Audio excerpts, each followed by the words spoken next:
Ako pang hayop ngayon? Parang hindi naman, kasi sa ating dalawa, ikaw ang hayop. Mas hayop ka pa sa hayop. Anong kasalanan ko sa'yo para gawin mo sa akin to? Pakawalan mo ako dito. Tingnan mo ako na maayos. Tingnan mo ang bunga ng kademonyohan mo. Ngayon mo sabihin na wala kang kinalaman sa lahat. Akala mo na matay ako ng gabing yon? Hindi pinahintulot ng Diyos dahil ako ang bukod tangi nakakaalam sa lahat ng mga ginawa mo. Wala kang awa at lalong wala kang kwentang ama. Anong gagawin mo sa akin? Anong klaseng nilalang ka? Bakit? Wag! Tama na! Demonyo ka! Aba, syempre naman. Alam mo, Dario, kailangan ko kasing higitan yung kasamaan mo para masigurong tuluyang mapuputol ang sungay mo. Malas mo lang dahil hindi ako mahinang nilalang na katulad mo. Isa akong mambabarang, makapangyarihan. Kaya anumang oras at anumang gusto kong gawin sa'yo, magagawa ko, Dario. Taon 2009, Quezon. Bandang 5:00 ng hapon, karga-karga ni Joel ang isang sanggol. 1 linggo pa lamang mula nang ipanganak yon ng kanyang kinakasama na si Sandra. Isinasayaw-sayaw niya yon habang pinapatahan sa pag-iyak. Pwede ba patahanin mo nga yan? Rinding-rindi na ako sa kakaiyak niyan. Nasaan na ba kasi yung mga susundo dyan? Ang usapan kaninang umaga pa nila kukunin yan? Hay! Sigurado ka ba talagang ibebenta mong sarili mong anak? Paano kung balikan ka ng magaling niyang tatay at hanapin ang bata? Anong sasabihin mo? Asa ka pa? Hindi niya nga ako pinaniwalaan na siyang tatay ng batang yan eh. Hanapin pa kaya? Tsaka, problema ba yon? Madali lang naman sabihin na namatay yung anak niya. Nakunan ako. Ano man ang gusto ko sa lintik na batang yan, gagawin ko. Para lamang magkaroon ng pakinabang yan sa buhay natin. Hay, ilang buwan akong nakatenga at hindi makarakit na maayos dahil sa pagbubuntis. Makabawi man lang sa gastos at marami akong gustong bilhin. Pwede naman kasi nating alagaan at palakihin na lang ang batang to. Tanggap ko naman kayo pareho. Mahal kita at kaya ko rin mahalin at alagaan ang batang to. Alam mo, mahal din naman kita eh, pero minsan, nabibwisit na rin ako kung paano ka mag-isip. Sa klase ng trabaho na meron tayo, sa tingin mo makakatulong kung may bata tayong aalagaan at palalakihin? Ay, lalo sumasakit ang ulo ko sa'yo. Ay, teka nga, kumakahul ng mga aso sa labas, baka nandyan na sila. Agad na sumilip sa pinto si Sandra at nang makita ang dalawa nilang kasamahan na madalas ring nagpapanggap na mag-asawa, nakangiting kumaway si Sandra at agad na pinapasok yun sa kanilang bahay. Nagmamadali namang kinarga ng babae ang bata at pinisilang ilong ng sanggol na animoy tuwang-tuwa. Ang ganda-ganda naman ng batang to. Hindi ka man lang ba nanghihinayang? Kapag nakuha na to ng iba, hindi ka na magkakaroon ng pagkakataon na...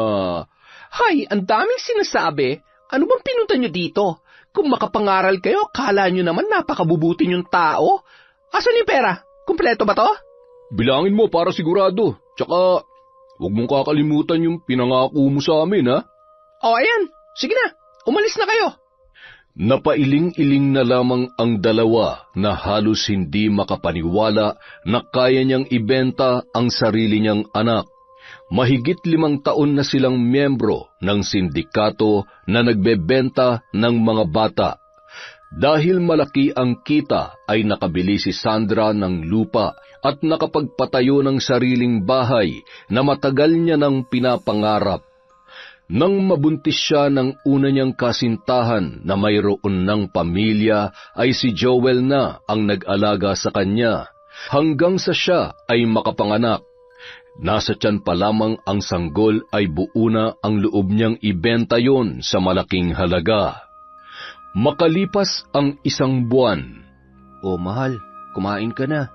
Dinamihan kong gulay para marami kang gatas at hindi nag-aalburuto ang anak natin. Napakagwapo niya, no? Manang-mana sa tatay. Oo nga, wala namang duda. Ay, salamat mahal ah. Salamat sa pag-aalaga mo sa amin. Akala ko nga manganganak na ako na wala ka eh. Buti na lang pinayagan ka ng boss mo na magbakasyon. Oo naman. Siyempre lahat gagawin ko para sa mag-ina ko. Alam kong malaking bagay na manganganak ka na kasama mo ko. Isa pa, kinulit din ako ni nanay na kailangan kong araw umuwi dahil manganganak ka na. Si nanay talaga. Alam mo, lagi niya akong dinadalaw nun dito, kaya hindi naman ako gaanong nahihirapan. At saka, palagi naman akong pinupuntahan ng mga kaibigan ko. Ay. Oh, bakit? May problema ba? Iniisip ko lang si tatay. Alam niya kaya na nanganak na ako. Alam ko na hanggang ngayon ay galit pa rin siya sa akin. Sabi niya, hanggat hindi tayo nagpapakasal, hindi siya aapak dito sa bahay. Pero sa tingin ko, magiging masaya siya kung makikita niya man lamang tong apo niya at... Hindi pa man natatapos sa kanyang sinasabi, ay napalingon si Amara sa may bintana nang magkahulan ang mga alaga niyang aso.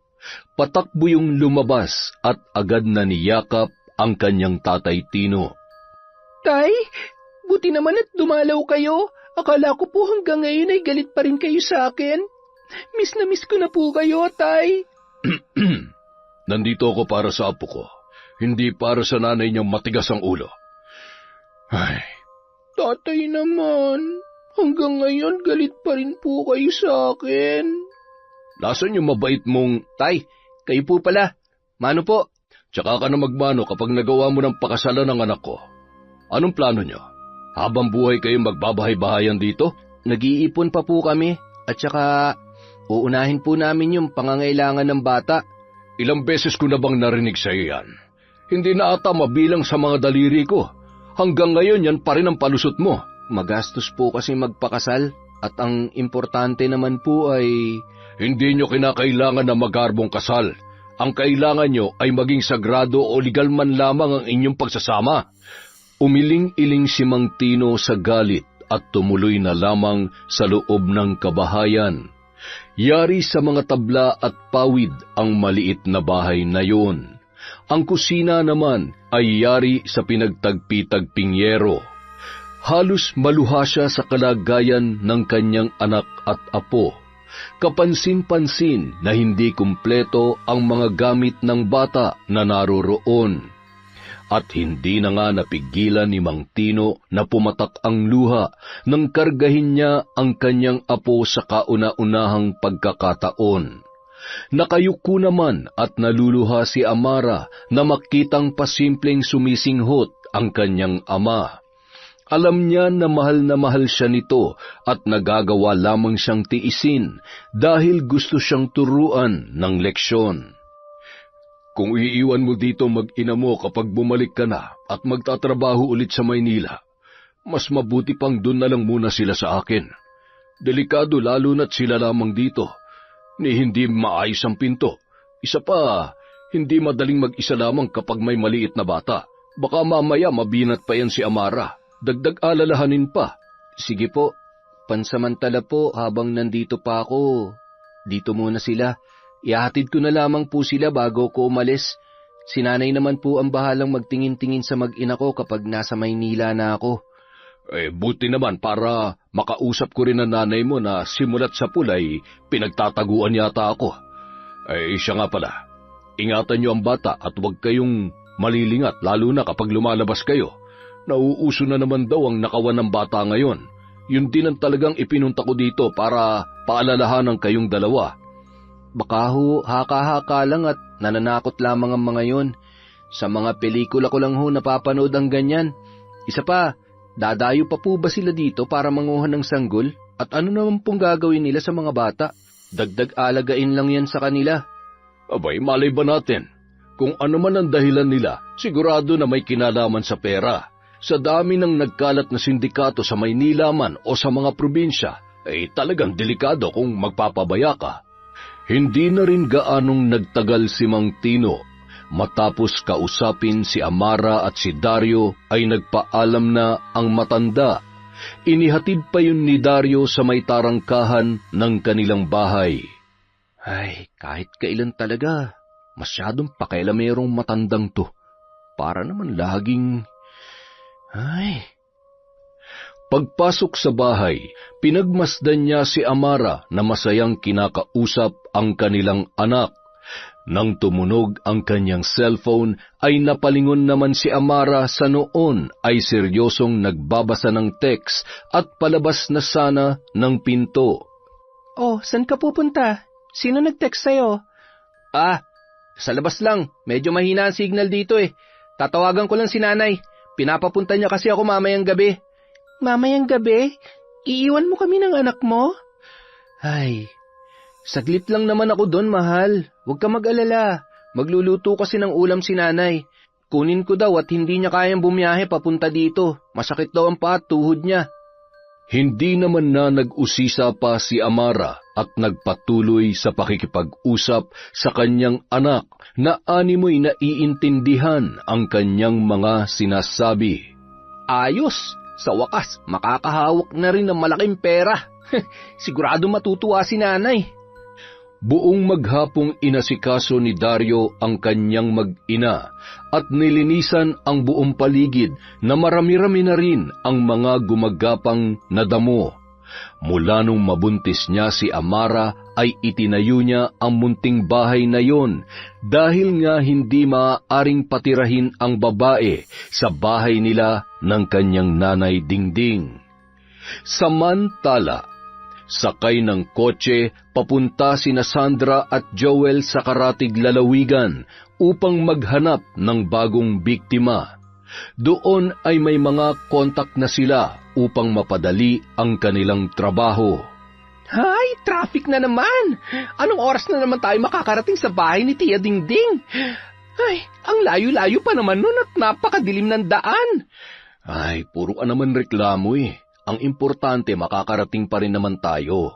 At ang mas mahalaga, dala natin yung bata pabalik dahil kung hindi, malilintikan tayo kay boss. At syempre, sayang din naman ang kikitain natin. Mas galingan pa natin sa trabaho at next week, magbabakasyon tayo. Masyado na tayong busy nito nakaraan. Namimiss ko nang mag-shopping at gusto kong bumili ng bagong bag. Bagong bag na naman? Ano na naman ang gagawin mo sa... Bagong bag! Lalagyan ng bata. Happy? Happy? Ay, parang gusto ko na rin bumili ng bagong kausap. Bagong boyfriend din sana. Baby naman. Masyado ka naman. Nagtatanong lang naman ako eh. Mag-drive ka na nga lang. Matutulog na lang muna ako at baka lalo lang uminit ang ulo ko. Gisingin mo na lamang ako kapag malapit na tayo, ha? Ay, napakaganda at napakabait naman talaga ng baby ko kapag tulog. Samantala, nasa kalsada at nagwawali si Aling Dingding habang nakikipagkwentuhan sa kanyang kapitbahay nang saktong dating naman nina Joel at Sandra. Ay nako, ang mga bisita ko. Buti naman at hindi kayo inabot ng gabi sa daan. Hi, hello Tia Dingding, kumusta po? Okay naman ako, Iha. Pumasok na tayo't yung mga mata ng mga kapitbahay ko ay talaga namang... Napakaganda naman talaga ng pamangkin ko. Ay, teka, sino tong kasama mo? Driver mo?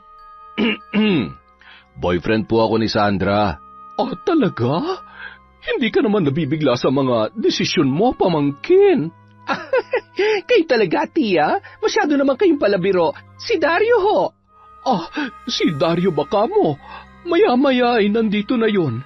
Huwag kayong mag-alala at siguradong makakagawa yun ng paraan para makuha agad ang bata. Aalis din ba kayo agad?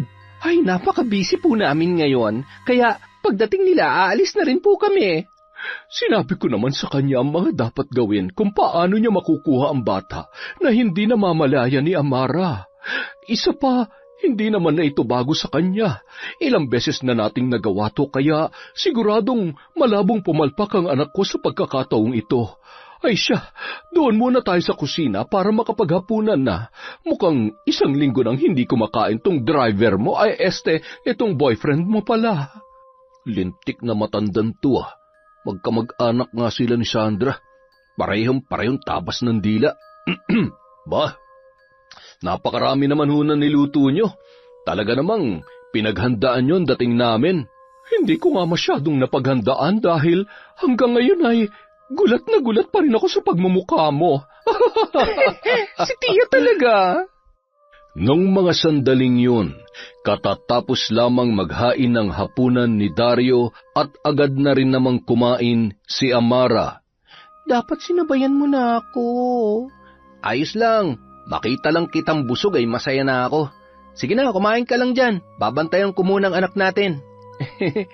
Baby, bakit umiyak ang baby namin na yan, ha? Kumakain lang si Mama. Nagugutom ka na naman ba? Masaya namang pinakikinggan ni Amara ang kanyang asawa nung mga oras na yun. Napakaswerte ko pa rin kahit na hindi man marangya ang buhay ko ngayon.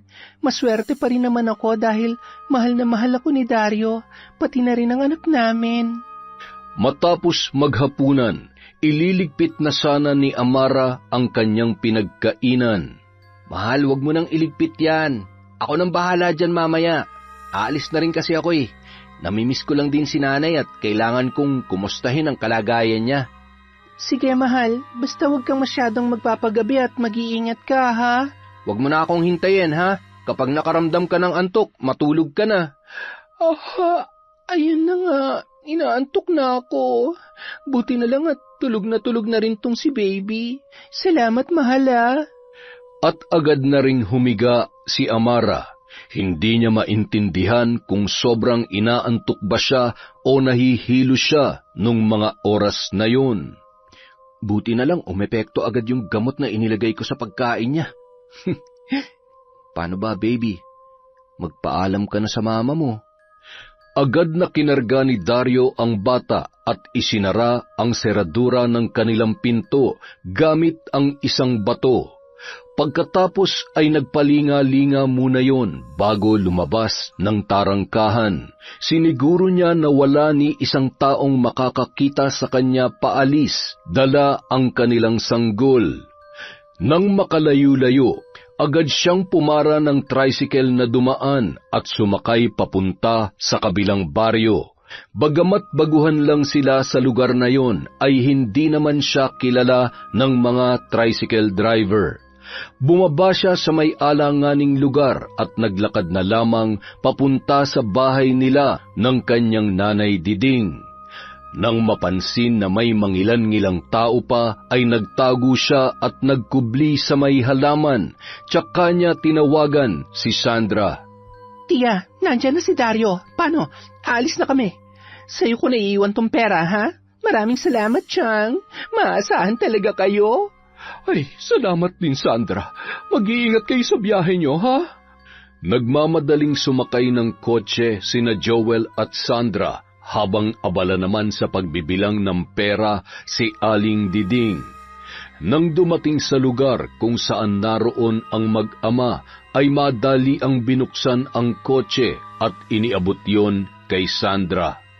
Pagkasara lamang ng pinto ng sasakyan ay pinaarangkada na ni Joel ang kanilang kotse kasabay ng malakas na pag-iyak ng sanggol. Ay, lintik! Napakaiyakin naman pala ng batang ito. Ay, tumigil ka nga sa kakaiyak. Makakatikim ka na sa akin eh.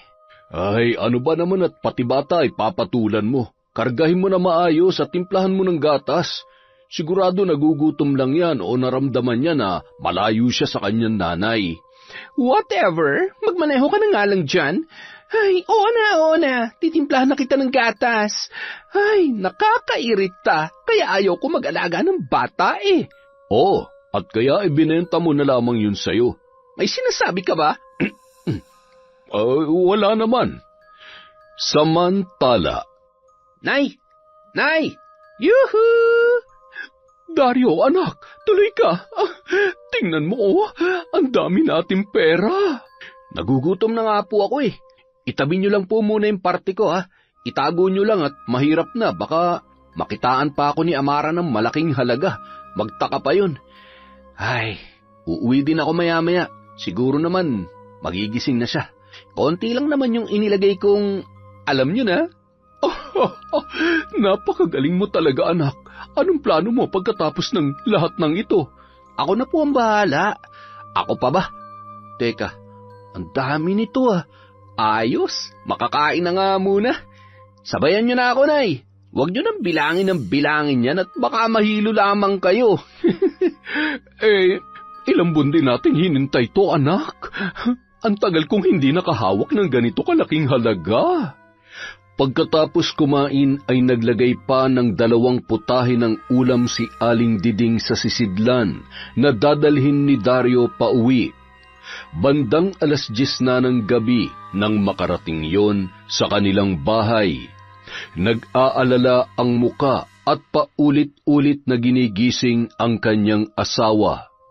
Nang maramdaman ni Amara ang diin at tapik ng kamay ni Dario ay tsaka lamang yon napabalikwas at pilit na inintindi ang sinasabi ni Dario na noon ay mataas na ang boses. Ano ba nangyayari sa'yo? Nasaan ang anak natin?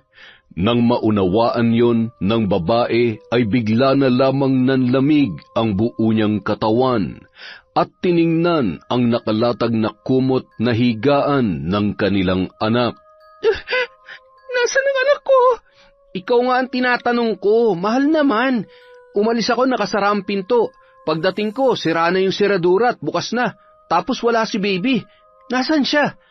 Nasaan ang anak natin? Hindi ko alam. Hanapin ko anak ko. Sandali lang. Hanapin ko siya. Baby! Hindi pwede mawala ang anak ko. Amara? Amara, gumising ka! Kinaumagahan. Ay, buti naman at gumising ka na. Ako nang bahalang maghanap sa anak natin at baka makasama sa'yo. Kailangan kong mai-report sa mga pulis ang nangyari. Mas makakabuti rin siguro na umuwi ka muna sa tatay mo. Hindi. Gusto kong sumama sa'yo. Gusto kong ako mismo makahanap sa anak ko. Amara, pwede ba? Huwag naman matigas ang ulo mo. Alam mo naman makakasama sa'yo yan eh. Huwag mo nang dagdagan pang isipin ko. Sa totoo lang, hindi ko na alam kung anong gagawin ko eh. Kung bakit pa naman kasi? Sinisigawan mo ba ako? Sinisisi mo ba ako sa nangyari, ha? Alam mo, hindi itong tamang panahon para mag-away tayo. Makinig ka na lang muna sa akin. Nakikiusap ako sa'yo. Ang anak ko. Nang araw ding yon, nagrenta si Dario ng sasakyan para maihatid si Amara sa baryo kung saan nakatira ang kanyang tatay. Ikaw nang bahalang kumausap kay Tatay Tino.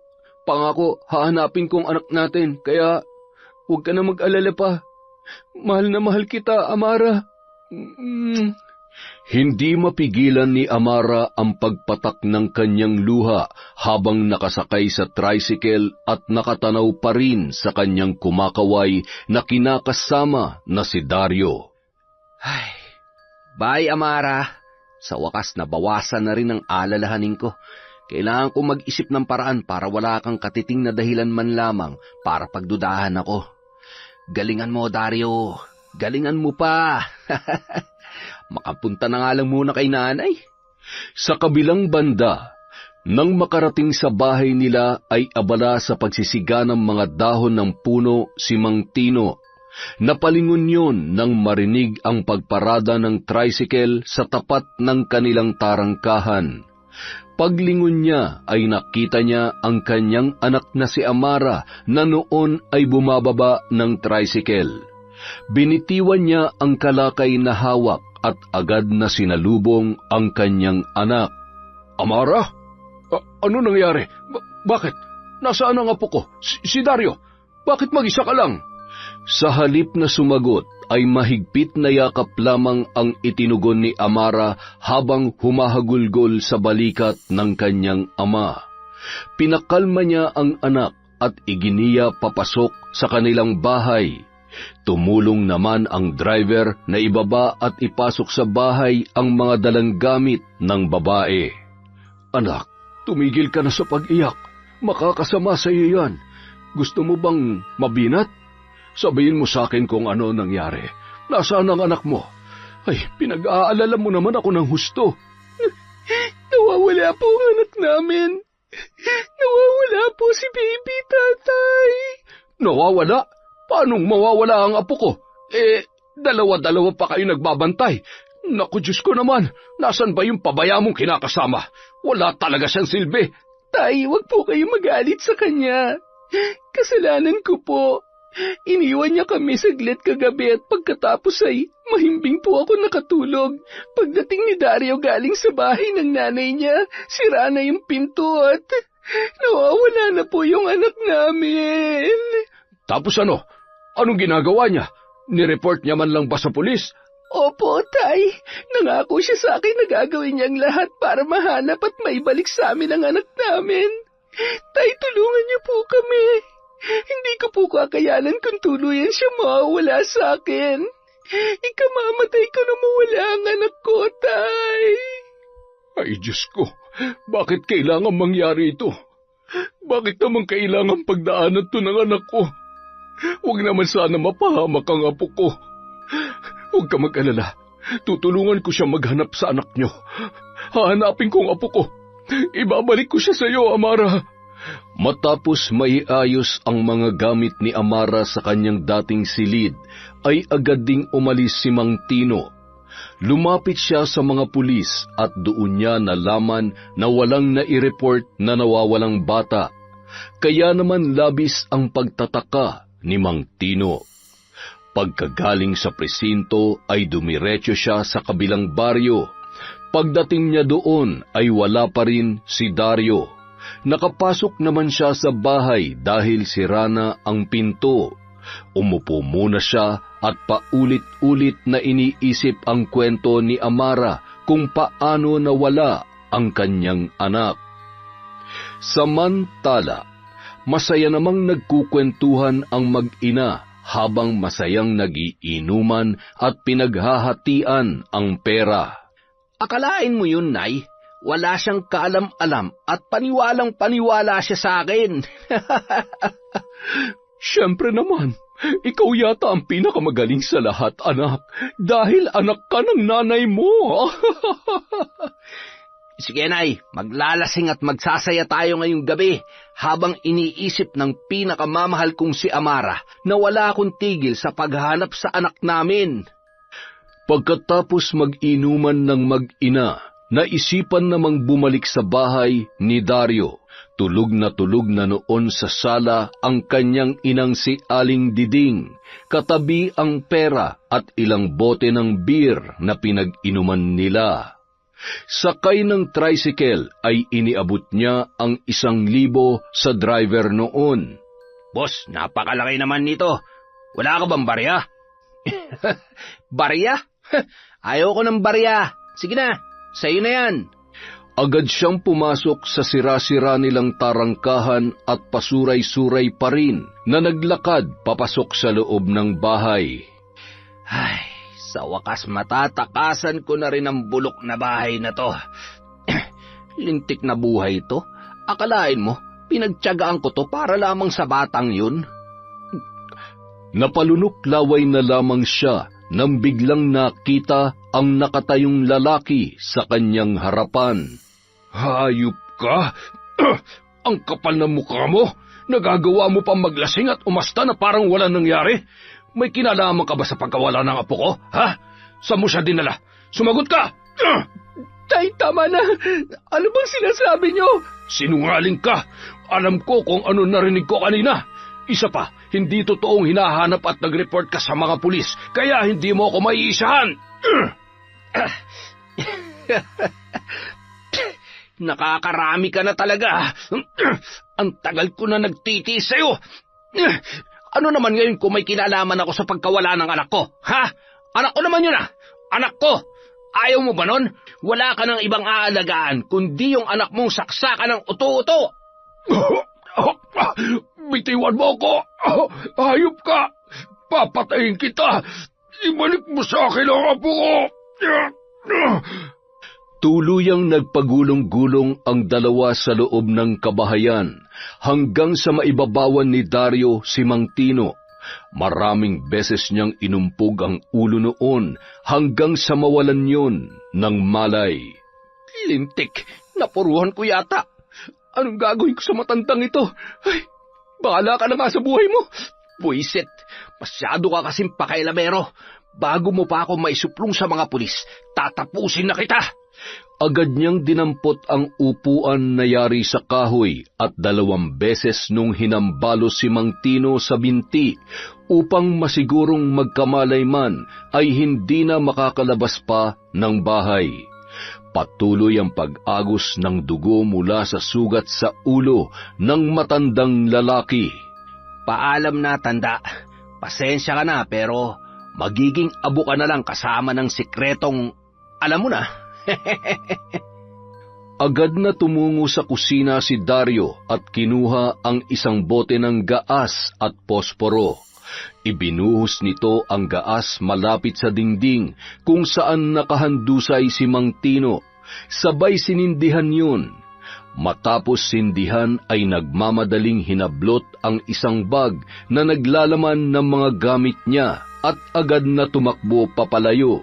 Maya-maya pa, tuluyan ng lumagablab ang apoy sa buong kabahayan at ang mga nakapansin mula sa di kalayuan ay agad namang sumaklolo at nagkagulo.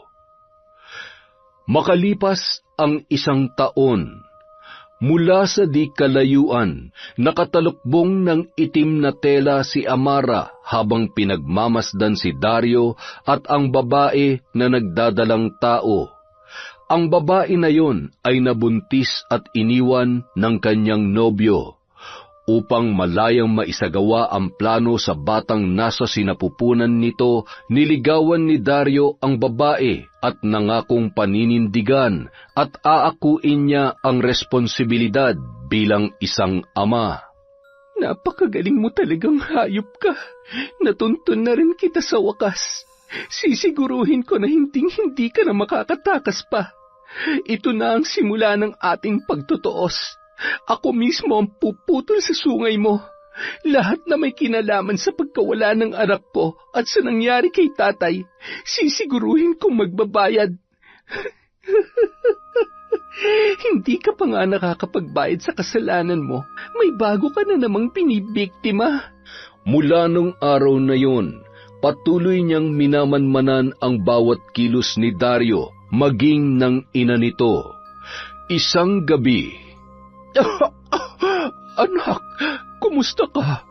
Kailan daw manganganak si Lisa? Sabi ho ng doktor, posibleng lumabas na ang bata ngayong darating na linggo. Ay, masama po bang pakiramdam nyo, Nay? Mukhang palala ng palala ang ubo nyo, ah. Ayos lamang ako. May binili naman na pati akong gamot para dito. Ilang gabi na rin kasi akong hindi pinapatulog ng ubo at ewan. Hindi rin ako dinadalaw ng antok. Siya nga pala, anak, may nakita akong bagong lipat sa may malaking bahay na paupahan doon sa may kanto. Maganda, sexy at napakaputi, kaya lang ay laging nakatalukbong ng tela at kung minsan naman ay nakapayong ng kulay itim.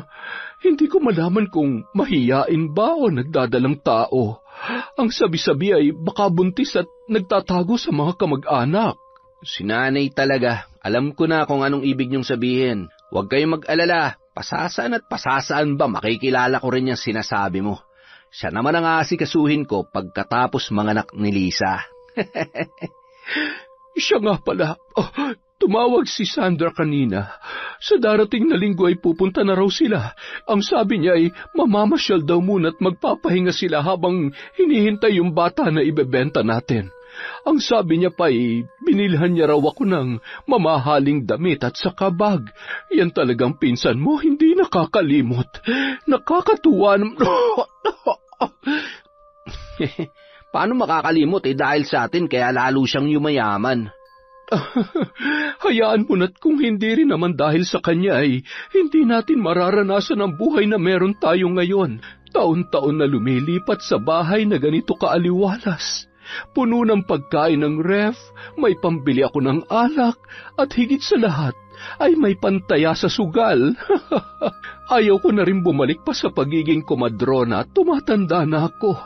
Kung may gusto man akong paanakin, ay syempre yung nanay ng mga anak mo para makatipid naman tayo. Kesa naman magbayad pa tayo ng malaking halaga sa ospital. Ay, abutan mo nga ako ng tubig at ang kati-kati ng lalamunan ko. Habang nag-uusap ang mag-ina, mayroon silang narinig na kalampag mula sa kanilang kusina. Ay, sandali nga lang anak at may pusa na naman yata sa kusina. Baka kainin yung tirang ulam natin kanina. Sayang naman. Nagmamadaling tinungo ni Aling Diding ang kusina at nagtataka siya kung paanong bukas na bukas ang pinto roon. Ay, nakalimutan ko lamang siguro. May sara na nga. Nung mga oras na yon, biglang nakaramdam ng kaunting pangingilabot ang matandang babae. Sumilip pa yon sa may labas ng kanilang kusina bago isinara ang pinto. Samantala, habang nagkukubli sa isang malaking puno, ay nakangisi si Amara na tinititigan ang bagong bahay na inuupahan ni Aling Diding. Mag-ina nga kayo. Kaunting tiis na lang, Amara. Kaunting tiis na lang. Aayon din sa akin ang pagkakataon. Iisa-isahin ko kayo. Walang makakapigil sa akin. Pagbabayaran niyong lahat ng kasalanan niyo sa amin ni tatay. Dahan-dahang nag-usal ng mga kakaibang salita si Amara bago naglakad papaalis. Sakto naman palabas na rin ng pinto si Dario at kumakaway sa kanyang ina. Mag-iingat ka, anak. Tatawagan na lamang kita kapag nandito na sila Sandra, ha? Habang naglalakad si Dario, bigla siyang napatigil nang makaramdam ng kakaibang lamig sa kanyang batok at bigla ang pagbigat ng kanyang mga hakbang. Tumigil muna siya at nagpalinga-linga sa paligid. Ramdam niya na may sumusunod sa kanya, ngunit sa bawat paglingon niya ay wala naman siyang nakikita. Napabuntong hininga na lamang yon at biglang napasigaw nang biglang kumirot ang kanyang batok. Nay! Tulong! Oh, Dario? Dario, anak! Anong nangyayari sa'yo? Napasalampak na lamang sa daan ang binata at nakahawak sa batok habang namimilipit sa sakit. Ano bang masakit sa'yo? Kumapit ka sa braso ko. Kaya mo bang bumangon, anak? Nahihilo po ako, Nay. Nandidilim po ang paningin ko. Hindi ko po kayang bumangon. Mga kapitbahay, tulong! Tulungan niyo po kami! Agad namang tumakbo ang dalawang lalaking nakatambay sa labas ng isang tindahan nang marinig ang paghingi ng saklolo ni Aling Diding. Binuhat nila si Dario hawak ang magkabilang braso at inalalayang makapasok sa loob ng bahay. Dinala nila yon sa kwarto at agad na ring nagpaalam sa mag-ina. Labis naman ang pasasalamat ni Aling Diding sa dalawang lalaki. Samantala, nang mga sandaling yun ay nakatanaw naman si Amara sa dalawang lalaki na tumulong kay Dario. Ay, sa susunod na mga ilangan kayo ng tulong, sisiguruhin ko na wala na isang tutulong sa inyo. Dito sa bahay na to magsisimula ang kalbaryo ng buhay ninyo mag-ina. Hindi ko nahayaang may iba pang mangungulila sa kanilang anak dahil sa kahayupan ninyo. Nagpatuloy na sa paglalakad si Amara habang nakangisi at iniisip ang susunod na gagawin sa gabing yon. Pagdating sa kanyang inuupahang bahay ay agad niyang isinara ang pinto at tumungo sa kanyang silid. Doon ay kinuha niya ang isang itim na bag na naglalaman ng kanyang mga kagamitan sa pambabarang. Ngumisi si Amara habang hinihimas ang aklat ng karunungan na kanyang minana. Ang pamilya ng kanyang ina ay angkan ng mga albularyo at mambabarang. Iba mang paraan ang pinili ng kanyang nanay kung paano gagamitin ang aklat ng karunungan, ay siniguro nitong gagamitin lamang yon kung kinakailangan. Bago binawian ng buhay ang kanyang ina, ay itinuro niya kay Amara kung paano gagamitin ang aklat at mga kagamitan na iniwan nito sa kanya. Mula kasi nang isilang niya ang kanyang pinakamamahal na anak, ay napapangitana nito ang magiging kapalaran ni Amara. Ngayon naiintindihan ko na po, Nanay, kung bakit kailangan kong matutunan ang lahat ng ito. Kailangan kong yakapin ang itim na kapangyarihan, kahit kalahati ng pagkatao ko ay pilit yung tinatalikuran. Kailangan ko magpatuloy sa buhay at manatiling matapang. Alam ko na maling magpaalipin sa galit at kasamaan, ngunit kapag nagpatalo ako sa konsensya ko, magiging malaya ang walang pusong taong katulad ni Dario at ng nanay niya. Muli yung tumayo at kinuha ang isang bag na naglalaman ng duster na palihim niyang kinuha sa sampayan ng babaeng bagong biktima ni Dario. Inilatag niya yon sa sahig at sinindihan ang isang puting kandila. Hinagka ng aklat ng karunungan bago inilapag yon sa sahig. Ibinuka niya ang kanyang kamay at nagsimulang bigkasin ng paulit-ulit ang mga kakaibang salita hanggang sa maramdaman niya ang mainit na ihip ng hangin at pagpatak ng kanyang butil-butil na pawis habang isinasagawa yun. Itim na kapangyarihan, ako'y pagtibayin. Pakinggan ang bawat bulong ko sa hangin. Ako ang kanya magsisilbing anino, dugo sa dugo, buhay sa buhay. Sa katawan niya ako'y mananahan upang ang isipan niya'y maliwanagan at mailigtas ang bata sa nagbabadyang kapahamakan. Sa kabilang banda, nang mga oras na yun ay mahimbing na natutulog ang babaeng buntis.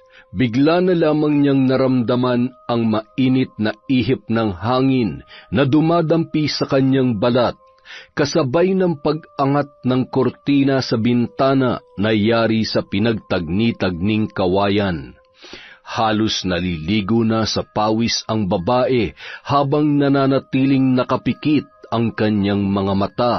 Hindi niya maunawaan kung bakit hindi niya magawang maimulat yon. Mahigpit na napahawak sa kumot na sapin sa kanyang higaan upang pigilan ang puwersa na animoy gustong pumasok sa kanyang katawan. Paulit-ulit niyang naririnig ang pabulong na boses na tumatawag sa kanyang pangalan. Maya-maya'y bumangon yon at nakangising pinagmasdan ang buong paligid. Nagmamadaling nag-impake ng kanyang mga gamit at lumabas sa bahay. Palingon-lingon siyang naglalakad papunta sa may kalsada at nagbabaka sakali na may dumaan na tricycle na kanyang masasakyan papunta sa kanyang pupuntahan. Maya-maya, tumigil ang isang tricycle sa kanyang tapat. "Sumakay na ho kayo. San po ba ang punta ninyo? Gabing-gabi na, buntis pa kayo. Dapat hindi na kayo lumalabas ng alanganing oras." Ngumisi na lamang at malumanay na sinabi kung saan siya pupunta, sabay sumakay sa naturang tricycle. Nang makarating na sa paroroonan ay nakangiting inabot ng babae ang pamasahe, sabay sumenyas na wag nang suklian yon. Napakunot noon na lamang ang driver habang tinitingnan ang babae na binubuksan ang tarangkahan ng bahay ng isang albularyo. Sinalubong pa yun ng aso na hindi man lamang kumakahol. "Pipi ba yun? Ay, pati yung aso hindi rin tumahol. Kung sabagay, kaya niya namang kumatok ng pinto." "Ay, makagarahe na nga't inaantok na rin ako." Pagtalikod ng tricycle ay nilingon pa yun ng babae bago siya kumatok sa pintuan. Agad naman bumangon ang albularyo na si Mang Lino na kapatid ng nanay ni Amara. Napakunot noo yun nang makita ang babaeng buntis sa kanyang harapan. Teka, sino ka at paano kang nakapasok nang hindi man lamang tumatahol yung aso ko?" Manganganak ka na ba? Taga saan ka ba at ngayon lamang kita nakita? Hinawakan ng babae ang braso ni Mang Lino, sabay humalakhak. Tiyo naman, di ba sabi ko sa inyo anumang oras ay kakailanganin ko ang tulong ninyo? Matagumpay kong napasok ang katawan ng babaeng ito. Ito lang ang paraan para maprotektahan natin siya at ang batang nasa sinapupunan niya.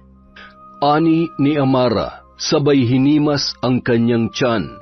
Bagamat may alam din si Mang Lino sa pagpapaanak, ay nasisiguro ni Amara na magiging ligtas ang babae na noon ay sinapian niya at ang batang dinadala nito.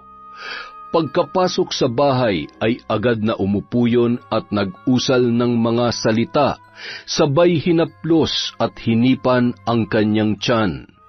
Ilang sandali lamang ay naramdaman na niya ang paghilab noon. Ay, teka, sandali lang. Humiga ka nga muna dito. Mabilisang kinuha ni Mang Lino ang mga gamit sa pagpapaanak.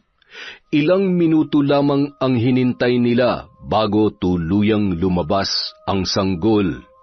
Muling nanumbalik sa isipan ni Amara ang unang beses na nakita niya ang kanyang nawalang anak nang isilang niya yon. Kasabay ng pag-iyak ng sanggol ay ang paghagulgol ni Amara. Pinaghalong sakit at tuwa na sa muling pagkakataon ay naranasan niyang makahawak ng bata. Hinagkan niya sa pisngi ang bata habang patuloy sa pagpatak ang kanyang mga luha.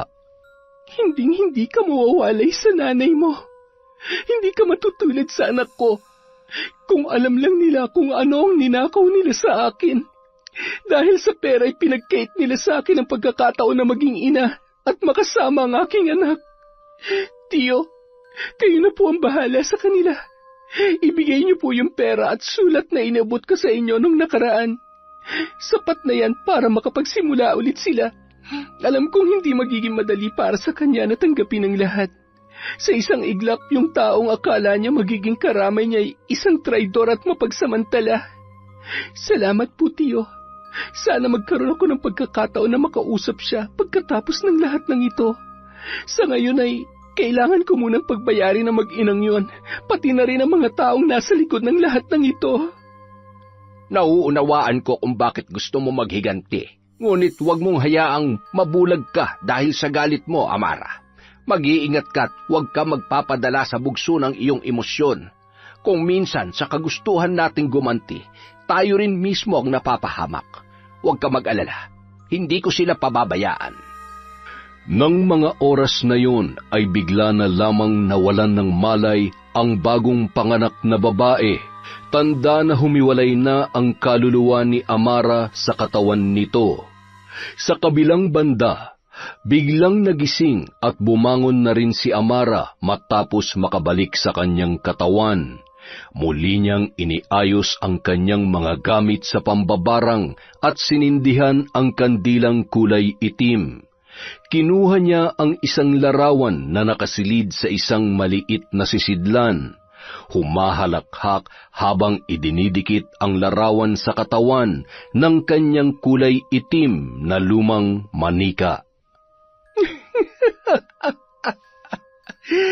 Dario, magpakatatag ka, ha? Sana'y kayanin mong lahat ng pagpapahirap, sakit at kamalasan na mararanasan mo.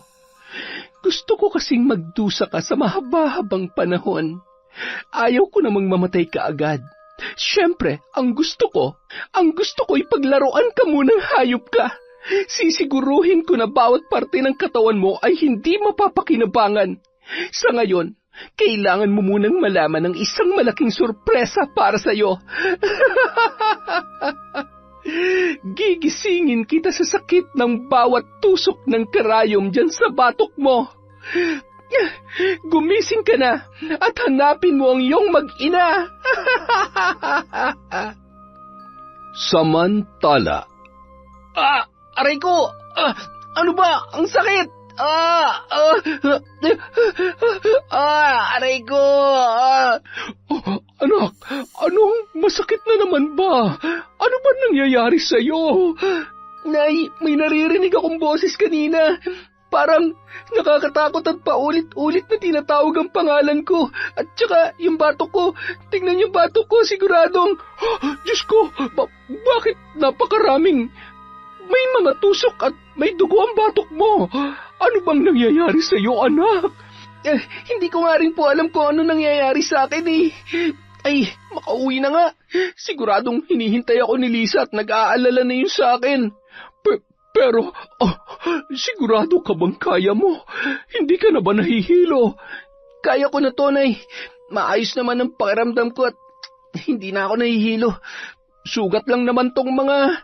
Ay, hindi naman siguro ako mamamatay dahil sa simpleng sugat lang. Ay siya, sige. Mag-iingat ka, anak. Kapag hindi mo kaya mas makabubuti siguro na... Narinig niyo naman yung sinabi ko, di ba? Aray, kaya ko nga to. Aba, pinagtaasan niya ba ako ng boses? Ano ba nangyayari doon sa batang yun?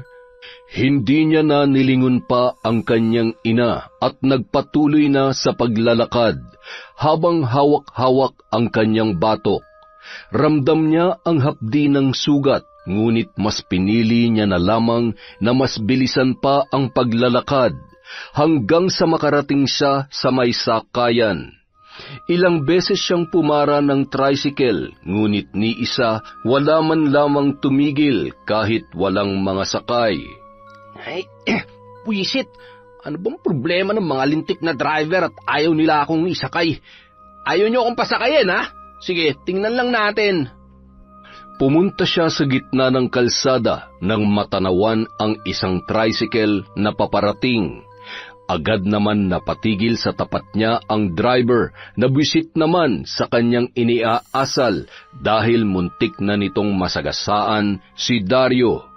Agad yung bumaba at sinuntok sa panga ang binata. Lintik ka? Kung gusto mo magpakamatay, huwag ka naman damay. Tarantado! Agad din yung sumakay at pinaarangkada ang tricycle na kanyang minamaneho. Hindi naman nakabangon agad si Dario sa lakas ng suntok at tadyak ng lalaki sa kanya. Buti na lamang may dumating na isa pang tricycle at napilitan na yung isakay siya. Samantala, masayang-masaya naman si Amara ng mga oras na yun habang siya ay patuloy sa pagriritual at patuloy na pinaglalaruan si Dario. Ngayon, ikaw naman ang gagawin kong saksakan ng tanga at katawa-tawa. Ay, magiging kawawa ka rin. Siya, kailangan ko muna mag-ipon ng lakas. Makatulog na nga. Nang makarating si Dario sa bahay kung saan nakatira si Lisa, ay bigla siyang napatakbo nang makita niyang nakabukas ang pintuan. Mabilis siyang pumasok at tumungo sa kwarto noon. Doon ay nakita niya rin na wala na ang mga damit ni Lisa, pati na rin ang mga gamit ng bata. Napasuntok siya sa haligi ng bahay ng paulit-ulit hanggang sa dumugo na ang kanyang kamay. Hindi pwede. Lintik na yan. Malilintikan ako nito kay Ate Sandre. Hahanapin ko sila. Hindi pwede to. Lisa, nasan ka? Paulit-ulit niyang tinawagan yon. Ngunit paglingon niya ay nakita niya sa katre ang nakapatong na lobat na cellphone ng babae. Dala ng matinding galit ay ibinalibag niya yon sa kama. Umupo siya ng saglit nang biglang tumunog ang cellphone niya. Tumatawag noon si Aling Diding. Anak, tulungan mo ko. Tulungan mo ako. Nay! Ano nangyayari? Puisit, kapag minamalas ka nga naman talaga, oo. Lakad-takbo yung naghanap ng masasakyan pabalik sa kanilang bahay. Nang makarating siya, ay nadatnan niya ang kanyang ina na noon ay mahimbing na mahimbing pa ring natutulog. Nay, ano nangyari sa inyo? Bakit umiyak kayo kanina? May masakit pa sa inyo? Anong sabi mo? Tumawag ako sa iyo? Hindi ko ginawa yun. Bakit naman ako tatawag Alam ko namang... Habang nag-uusap ang dalawa ay agad naman silang napalingon sa cellphone ni Aling Diding. Mayroong tumatawag doon. Nang tingnan yon ng babae ay nakita niya ang pangalan ng kanyang anak. Nanginginig ang kamay na dinampot at akma na sanang sasagutin yon nang biglang inagaw ni Dario sa kanyang ina. Sino ka? Pinaglalaruan mo ba kami? Sino ka? Tanging halakhak ng matandang babae, pati na rin iyak ng sanggol ang kanyang narinig. Agad niyang ibinalibag ang cellphone at hindi pa yun nakontento. Tinadyakan niya ng tinadyakan hanggang sa tuluyan ng mabasag ang telepono. Nababaliw ka na ba? Ang mahal-mahal nun, bakit mo sinira? Paano ko matatawagan ng Ate Sandra mo, ha? Siraulo ka talaga. Ang cellphone ko... Nay, nawawala si Lisa. Anong sabi mo? Si Lisa nawawala? Bakit? Saan siya pumunta? Hindi ko alam kung bakit at lalong hindi ko alam kung saan ko sila hahanapin. Ang alam ko lang sa ngayon, kailangan natin siya makita dahil kung hindi, malilintikan tayong pareho, Nay. Samantala. Oops, hanggang dyan na lamang kayo. Ito na ang tamang pagkakataon para ibigay kung anong nararapat sa maginang ito. Patikim-tikim lang muna. Darating ang araw na pareho kayong mamamaho at uuurin sa loob ng bahay nyo. Ang inyong mga mata ay mananakit sa sikat ng araw. Ang inyong katawan ay mapupuno ng katikati at pigsa. Malalaking pigsa na kasing lansa ng kalawanging pera at sandamakmak na nana. Pandidirian nyo mga sarili nyo habang pinagsisisihan ng lahat ng mga kasalanan nyo. Bawat segundo, sakit na walang kagalingan at takot na walang katapusan. Wala ni isang makakarinig sa inyong mga hiyaw. Maging ang isa't isa ay hindi nyo matutulungan. Sa halip na umalis ay tumungo sila sa kanya-kanyang kwarto at isinara ang pinto. Humiga na parang wala sa sarili at agad na nakatulog. Maya-maya, nagising silang pareho nang maramdaman ang pangangapal ng kanilang balat. Pulang-pula ang mga yon at ang kanilang mga kamay at paa ay parang puputok sa sobrang maga at kapulahan. Hindi makabangon at wala ring lumalabas na boses sa kani-kanilang mga bibig. Maya-maya pa, nakaramdam na rin sila ng kirot sa ibang parte ng katawan, pinaghalong kati at kirot ng pausbong na naglalakihang mga pigsa. Ang muka naman nila at leeg ay napuno ng mga paso na mistulang mga barya. Samantala, sa kabilang banda, nilulublob ni Amara ang barya sa sinindihan niyang uling na noon ay nagbabaga. Dinadampot gamit ang isang pansipit at idinadampi sa muka ng isang manika. At sa bawat pagdampi ng nagbabagang barya ay ang pag-agos ng luha at pagbuka ng bibig ng mag-ina na animoy humihiyaw sa sakit.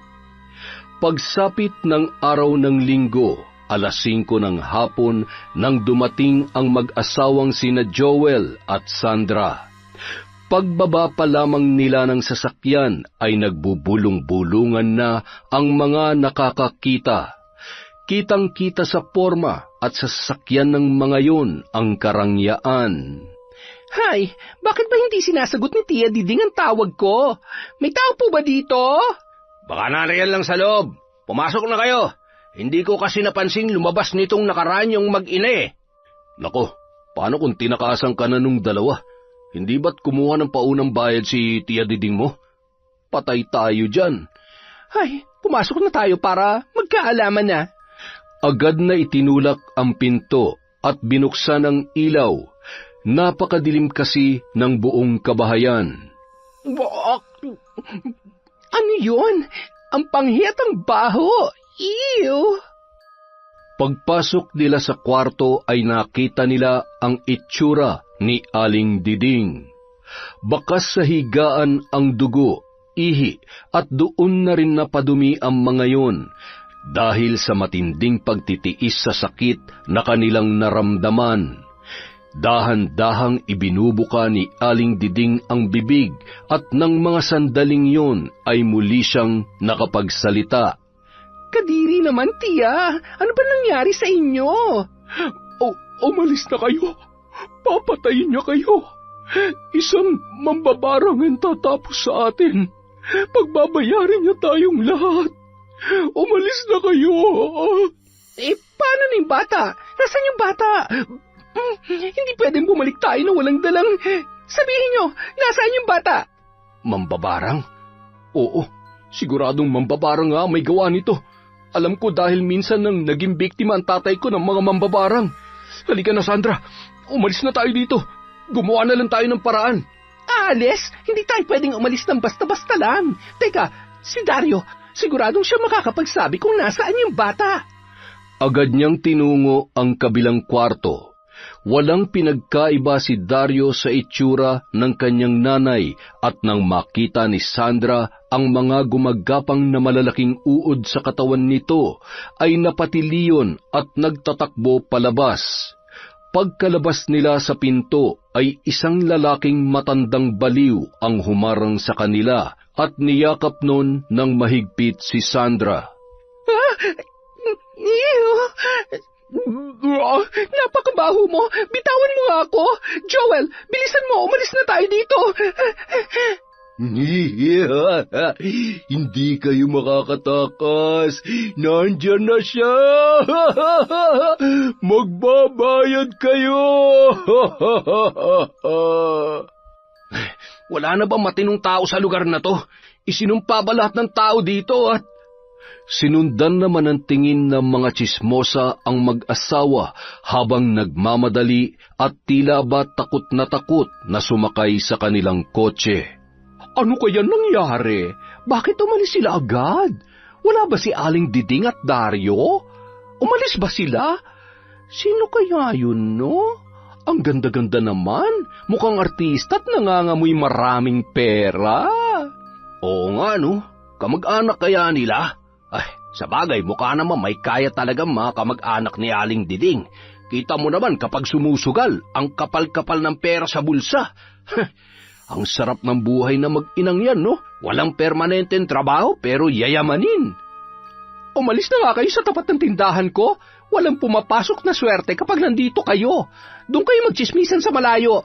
Ay, inuuna nyo pa ang chismis kaysa asikasuhin ang sarili nyo? Ang papanghin nyo na. Kapag kayo hindi umalis, bubuhusan ko kayo ng tubig. Makakadiri ang mga bunganga nyo. Agad namang umalis ang dalawa matapos mabulyawan ng may-ari ng tindahan. Pasimple pa nilang sinundan ang sasakyan na noon ay dahan-dahan na umaandar at papaalis na. Nang makarating sa may madilim na bahagi ay bigla na lamang nilang nabangga ang isang babae na nakabestida.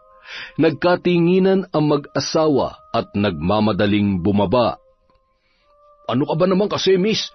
Bakit basta-basta ka nalang tumatawid? Ano to, modus? Baka naman gusto mo lang kaming perahan kaya nagpabangga ka. Pasensya na po. Nagmamadali lang po kasi ako kaya hindi ko kayo napansin. Tulungan niyo na lang po akong bumangon at... Teka, buntis ka ba? Opo. Kabuwanan ko na po. Kakauwi ko lamang po. Naglabada po kasi ako. Wala na po kasi akong mga magulang at iniwan po ako ng asawa ko at sumama sa kabit niya. Hindi ko nga po alam kung paano bubuhayin ang batang to eh. Biglang nabuhayan si Sandra nang marinig ang mga sinabi ni Amara. Pasensya na. Pasensya na sa mga sinabi ko. Kung gusto mo... maaari ka naming tulungan. Naghahanap ako ng kasambahay at dahil wala naman kaming anak, pwede naming ampunin ang anak mo. Yun ay kung gusto mo lang naman. Sa halip na magsalita, ay mahigpit na yakap ang itinugon ni Amara kay Sandra. Isinakay nila yon at isinama sila sa bahay na inuupahan nito. Nagulat naman ang mag-asawa dahil maayos ang kanyang tinitirhan. Buti nakakabayad ka sa upa dito. Ang totoo po, Pinapaalis na po nila ako ngayong buwan. Hindi na po kasi ako nakakabayad. Kain po muna kayo. Pasensya na, sardinas lang ang mayaalok ko sa inyo. Okay lang. Nagsasawa na rin naman kami mag-asawa sa karni at masasarap na ulam. Sige na, asikasuhin mo ng mga gamit mo at bukas ng madaling araw ay pupunta na tayo ng Maynila. Makalipas ang 1 linggo, matagumpay na umaayon kay Amara ang kanyang mga plano. Walang kaalam-alam ang mag-asawa na sila ay pinaglalaruan lamang ng kanilang kinikilalang kasambahay.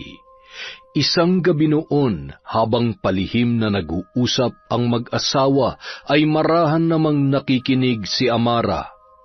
Ano ba talagang plano mo sa babaeng yan? Alam mo naman delikado na kumuha tayo ng kasambahay. Paano kung matiktikan tayo niyan? Alam mo naman mayat mayang tumatawag ang mga kasamahan natin. Kung itiko mo kaya yung pipig mo, dahil sa totoo lang, yan ang magpapahamak sa atin. Ay, at saka huwag ka mag-alala. Alam ko kung anong ginagawa ko. Napagplanuhan ko na yan. Manood ka na lang at yung bibig mo, itiko mo lang. Pwede? Baka mauna pa kitang itapon sa ilog kesa dyan sa kasambahay natin. Mahal, galit ka ba? Hindi naman, pero dun ka sa sala matulog. Itatapon pala sa ilog, ha? Ayaw ko doon. Hindi ako marunong lumangoy at napakabaho ng ilog dito sa Maynila. Kayong napabagay doon, tutal kasimbaho at dumi ng pagkatao nyo yon. Ay, hindi na ako makapaghintay. Bukas na bukas ay nakatakda ng kapalaran na inilaan ko para sa inyo. Kinabukasan, bandang tanghali, habang nag-uusap ang isang grupo ng mga sindikato kasama ang mag-asawang sina Joel at Sandra. May 2 sanggol na naroroon at hinihintay na lamang nila ang mga kausap na siyang bibili ng mga yon. Bigla na lamang silang binulaga ng mga pulis na nakatunog sa iligal na gawain na kinakasangkutan ng grupong yon. Walang kasing bilis na tumakbo sina Sandra at Joel papunta sa kanilang sasakyan.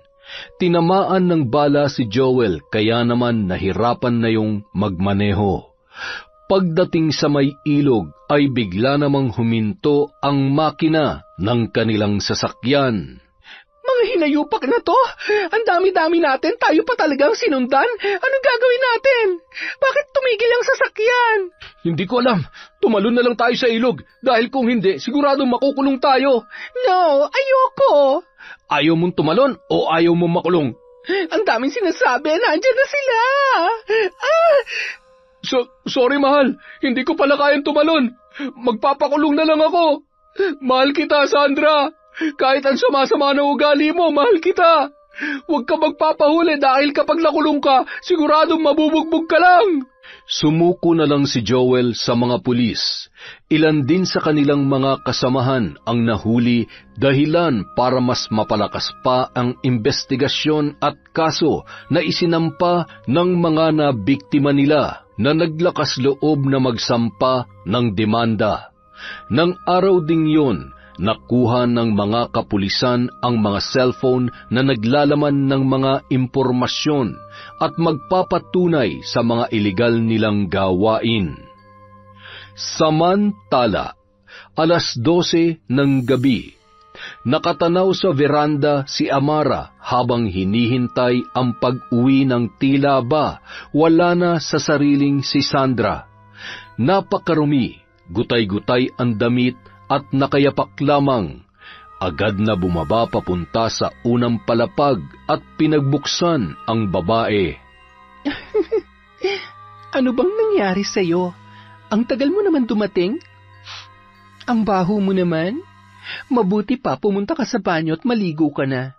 Ganyan na ganyang kasangsangang amoy ng buong pagkatao mo.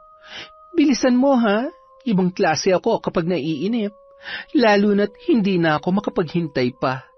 Panahon na ng paniningil at dahil hindi ako mabait sa mga demonyitang katulad mo, ibabalik kita sa tamang kaisipan para maramdaman mo ang sakit na nararapat para sa'yo.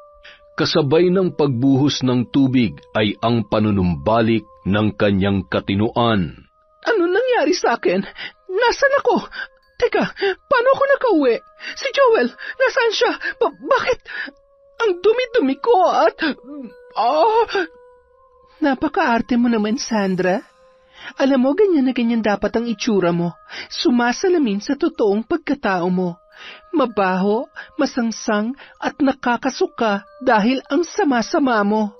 Amara, may kinalaman ka ba sa lahat ng to? Bakit mo ginagawa to? Sino ka ba? Sino ka? Anong kasalanan namin sa'yo, ha? Wala kang utang na loob? At saka, bakit hindi naman nakiyensyan mo? Nasaan na yung... Ano sa tingin mo? Ano ang pakiramdam na sa halip na ako ang maisahan mo ay ikaw tong napaglalaruan ko? Tingnan mo ako. Tandaan mo ang mukhang ito. Hanggang sa pangalawang buhay ay sisiguruhin ko na hinding-hindi mo ako makakalimutan. Alam mo, magpinsan nga kayo ni Dario dahil magkasing sama ang ugali ninyo. Agad na bumulong ng paulit-ulit na salita si Amara at sa isang iglap lang ay bumuhos ang napakainit na tubig, dahilan para malapnos ang muka at malagas ang buhok ni Sandra. Namatay din ang ilaw kaya gumapang yon papalabas. Tama na! Pakiusap, patawarin mo ako!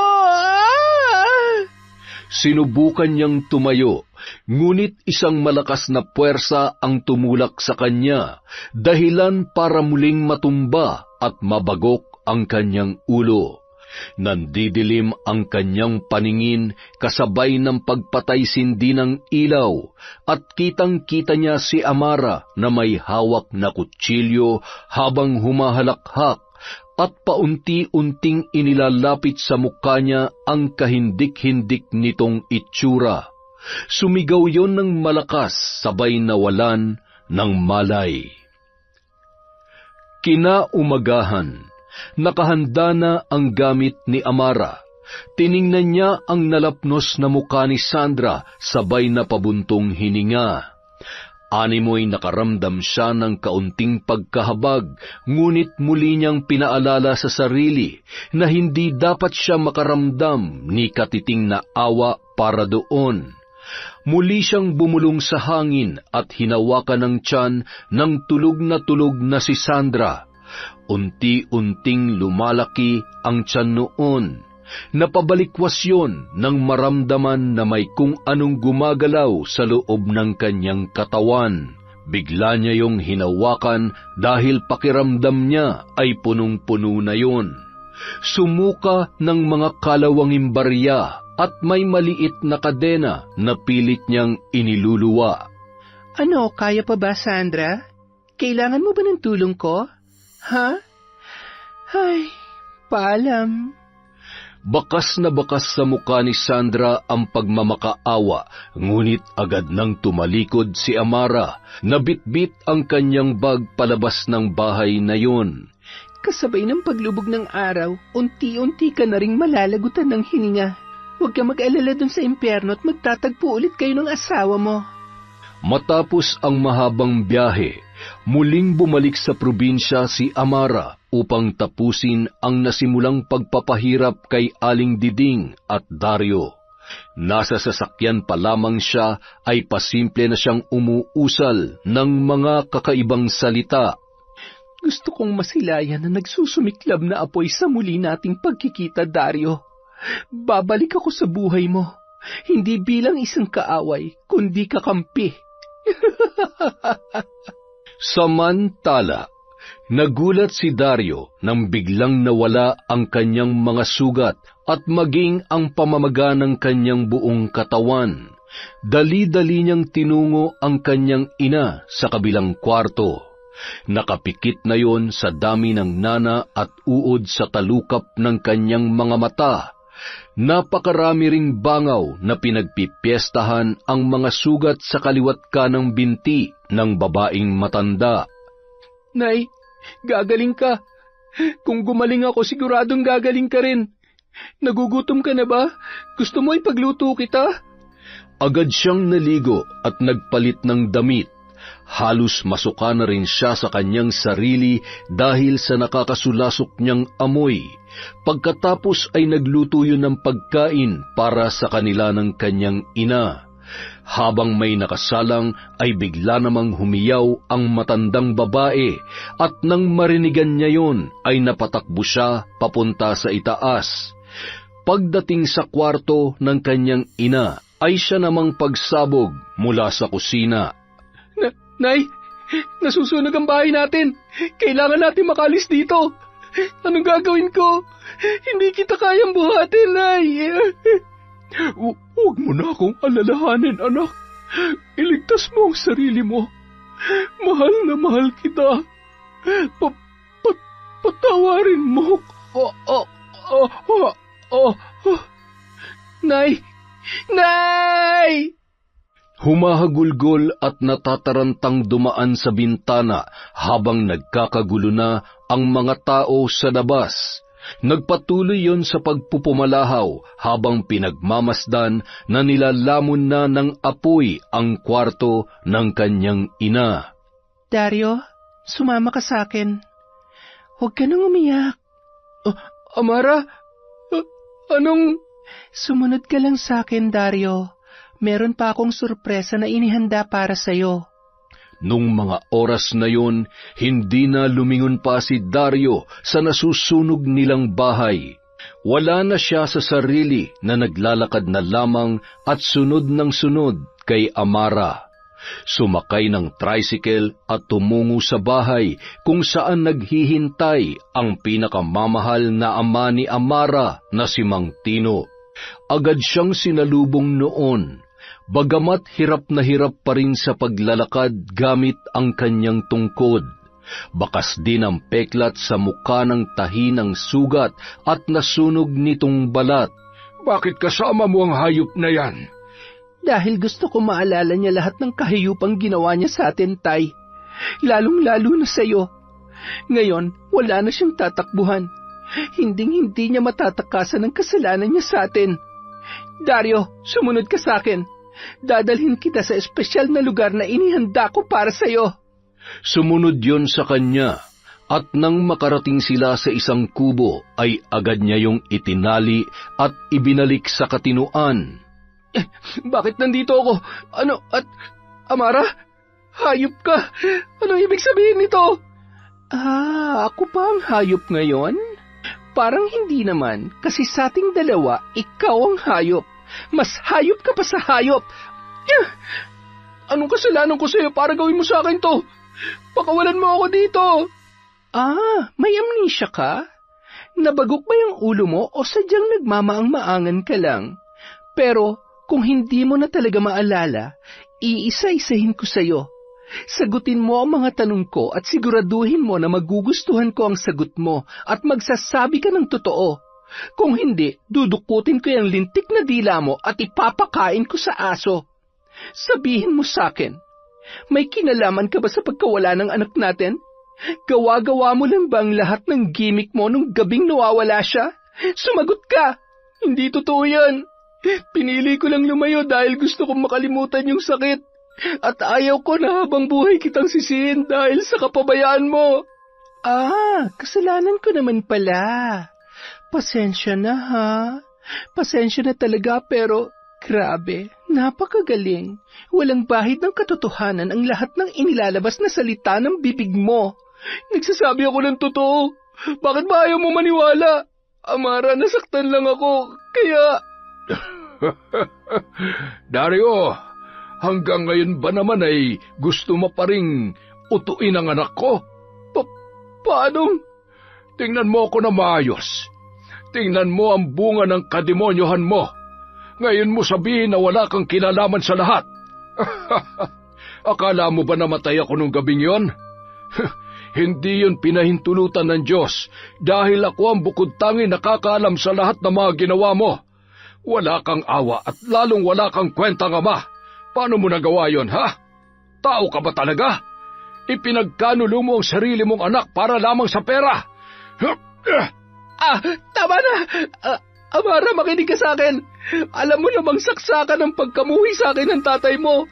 Kahit nung una pa lang. Kaya siguradong gumagawa lang silang kwento para patuloy mo na akong kalimutan. Ang kapal ng mukha mo. Tatay ko pa talagang ginawa mong sinungaling? Hindi pa ba sapat ang nangyari sa kanya para tubuan ka man lang ng konting konsensya? Tay, lumabas na po kayo. Ako nang bahalang pumastigo sa lalaking ito. Kapag pinalad ka, ibig sabihin nagsasabi ka ng totoo. Pero kung alam mong nagsisinungaling ka, Dario, kung ako sa'yo, magdasal ka na, tawagin mo na lahat ng santo. Anong gagawin mo sa akin? Anong klaseng nilalang ka? Bakit? Wag! Tama na! Demonyo ka! Aba, syempre naman, alam mo, Dario, kailangan ko kasing higitan niyang kasamaan mo para masigurong tuluyang mapuputol ang sungay mo. Malas mo dahil hindi ako mahinang nilalang na katulad mo. Isa akong mambabarang, makapangyarihan, kaya anumang oras at anumang gusto kong gawin sa'yo ay magagawa ko. Kasabay ng malakas na mga halakhak ay ang unti-unting pagsiklab ng apoy sa dingding ng munting kubo kung saan nakatali sa isang upuan si Dario.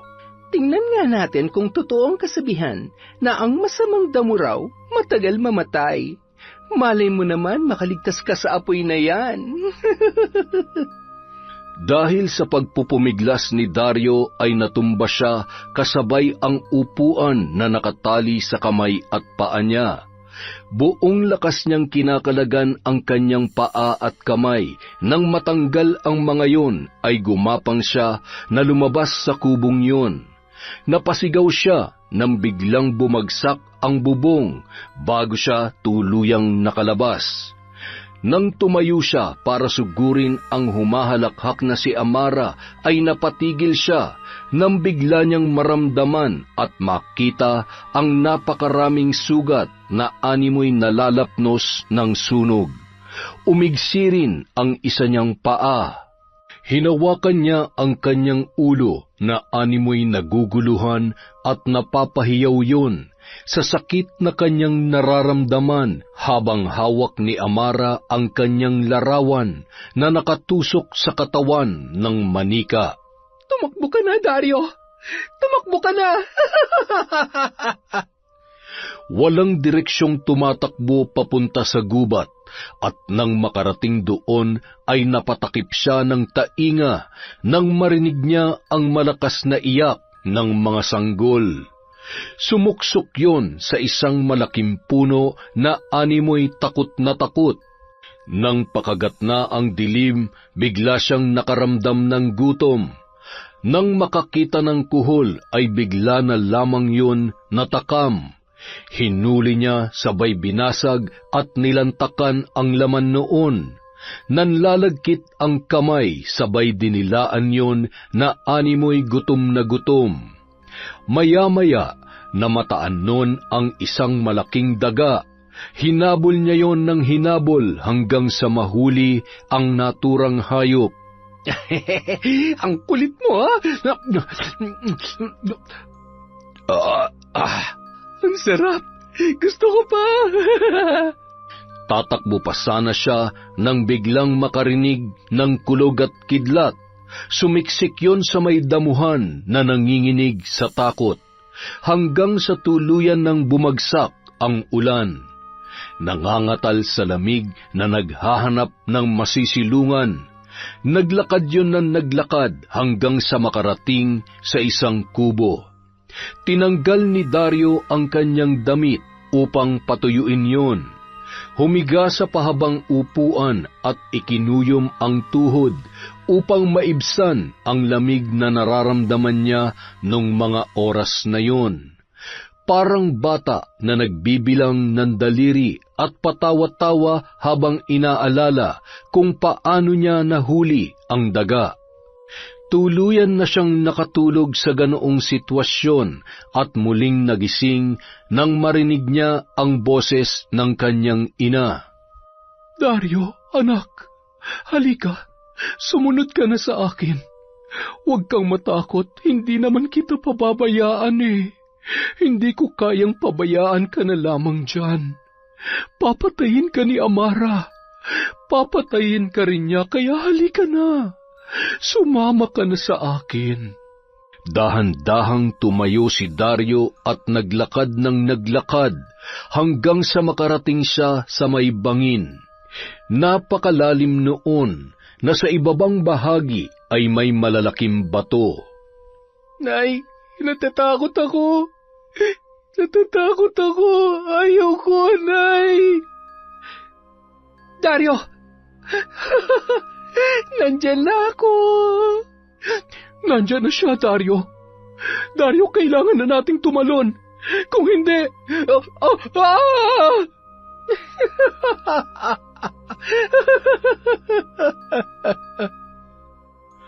Makalipas ang 3 araw, matapos ibaon ni Amara sa lupa ang mga gamit niya sa pambabarang, ay maluha-luha niyang binabalikan ang mga kasalanang nagawa dahil sa sobrang galit sa mga taong umagrabyado sa kanya. Ngunit nang maalala niya ang mag-ina na nasa puder ng kanyang tiyo Lino, ay bigla siyang napangiti. Kung sisingilin man ako ng Diyos sa laki ng kasalanan ko, tatanggapin ko ng buong puso. Masaya ako na natulungan ko sila mag-ina. Noong araw ding yun, pinuntahan niya ang bahay ng kanyang tiyuhin, at pagdating niya ay mahigpit siyang niyakap ni Lisa na labis niya namang ikinagulat. Ipinaliwanag ko na sa kanya ang lahat. Nagpapasalamat ako at bumalik ka ng ligtas, Amara. Kumusta ang tatay mo? Ano nang plano mo ngayon? Ay, hindi ko naman po hawak ang kung anumang magiging kapalaran ko pagkatapos ng lahat ng ito, pero alam ko lang, gusto kong sulitin ang mga natitirang araw ko kasama si tatay. Lisa, alam kong wala ako sa posisyon para pakialaman ang buhay mo, pero huwag mong sayangin ang pagkakataon. Bumalik ka na sa inyo. Huwag kang matakot. Nagkamali ka man, tatanggapin ka pa rin nila. Tatalikuran ka ng lahat, pero hinding-hindi ng mga magulang mo. Kailangan mo lang patawarin muna ang sarili mo. Magpakatatag ka, at itama mo ang lahat para sa anak mo. Napahagulgol na lamang ang dalaga dahil sa mga sinabi ni Amara. Sabay kinarga ang batang sanggol na noon ay tumatawa na animoy may nais ipahiwatig sa kanyang ina. Iniabot yon ni Lisa kay Amara at hindi naman nagdalawang isip na kargahin yon. Hindi niya maipaliwanag ang sayang nararamdaman nung mga oras na yun, lalo na nang mahawakan ng bata ang kanyang pisngi. Bigla na lamang natumba at nangisay si Lisa kasabay ng pangingitim ng labi noon. Lisa! Lisa! Ano nangyari? Tiyo, tulungan natin siya. Paano ang bata? Paano ang anak mo? Lisa, kailangan ka niya. Inatake sa puso si Lisa dahilan ng biglaang pagpanaw noon. Dahil sa nangyari ay nagkaroon ng pagkakataon na muling maging ina si Amara. Ipinangako niya sa babae at sa kanyang sarili na itatama niya ang lahat sa pamamagitan ng sapat na pagmamahal at pag-aaruga sa batang kikilalanin niyang sariling anak. Ang pagkawala ng kanyang anak ang dumurog sa kanya, at isang bata rin ang tuluyang nagpahilom sa masakit na nakaraan ni Amara. Yon, maraming salamat po ulit mga kaenteng. Mag-ipon po ulit tayo ng shoutout para marami-rami sa susunod na upload ng Kwentong Enteng.